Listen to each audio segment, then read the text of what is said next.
ভাই তোফাজ্জলকে নিয়ে আমার অনেকগুলা কথা বলার আছে। সৌদিতে থাকি, ডিউটি করি, এর মধ্যে টাইম পাই নাই, কথাগুলা বলতে পারি নাই। নামাজ শেষ করে এসে এখন কথাগুলা বলার খুব ইচ্ছে প্রকাশ করতেছি ভাই।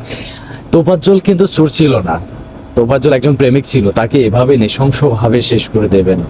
সে তার মাকে হারায়, তারপরে বাবাকে হারায়, পরিশেষে একজন ছিলেন তার ভাই, তার ভাইকে হারায়।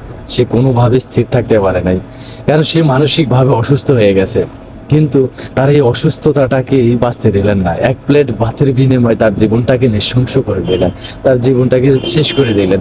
ভাই আপনারা এমন একটা মেধাবীর মধ্যে আছেন, এমন একটা মেধাবী, যে এই লোকটাকে বুঝতে পারলেন না, এই লোকটাকে বাঁচতে দিলেন না। এই লোকটা তো 1000 বছর বাঁচতে চেয়েছিলেন, কিন্তু খুব কষ্ট হয় ভিডিওটা দেখলে।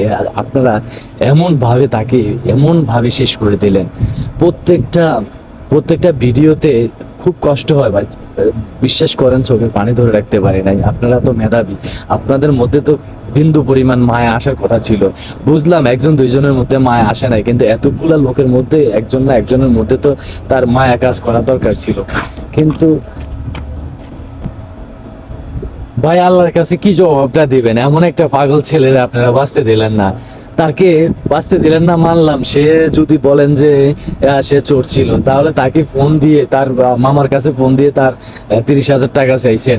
তার মামা তো ফোনে একটা ভিডিওতে দেখেছি, বলছে যে তিনি আপনাদেরকে ফোনে বলছে যে সে পাগল, তাকে ছেড়ে দেন, কিন্তু আপনারা তার কাছ থেকে 30,000 টাকা চাইছেন। সে অনেকভাবে বুঝায় বলছে তার মা নাই, বাবা নাই, তার ভাইও নাই, কেউ নাই, কিন্তু আপনারা তাকে বাঁচতে দিলেন না। আর তোফাজ্জলের পক্ষে বিচার চাওয়ার মতো কেউ নেই, শুধু বাংলাদেশ ছাড়া। সেদিন যাইতে জাহাঙ্গীরনগর ভার্সিটি সম্ভবত সাবেক ছাত্রলীগের সেক্রেটারি ছিল, তাকেও সেইভাবে এভাবে মেরে ফেলেছেন। ভাই আরেকটা ঘটনা ঘটেছে 14 সালে হাত পা কেটে দিয়েছে, 24 সালে এসে তাকে আবার শেষ করে দিয়েছে। ভাই ভাই মেধাবীরা বাংলাদেশে এই কোন দৃশ্য শুরু করেছেন?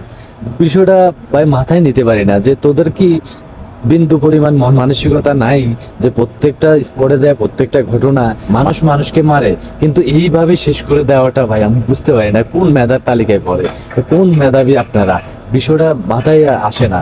আপনাদের কি মন মানসিকতা? আপনাদের কি মা বাবা বা ভাই বোন আপনাদের কি নাই? নাকি আপনারা ভাই ভার্সিটির ছাত্র? ভাই কথাগুলো বলতে এসে কথাগুলো বলতে পারি না, কেন পারি না জানেন? কারণ আপনারা মেধাবী, কিন্তু মেধাবীর পরিচয়টা এভাবে দিবেন, একটা মানুষকে এভাবে জীবিত শেষ করে দিবেন, তারপরে আবার জিজ্ঞাসা করেন যে ভাব কি মজা হয়েছে, খাবার কি ভালো লাগে।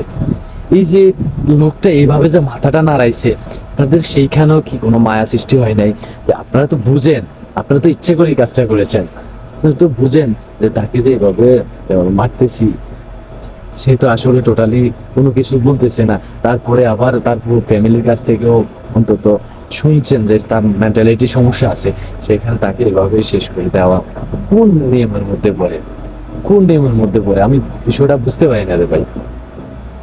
আল্লাহ আপনাদের বিচার করবে।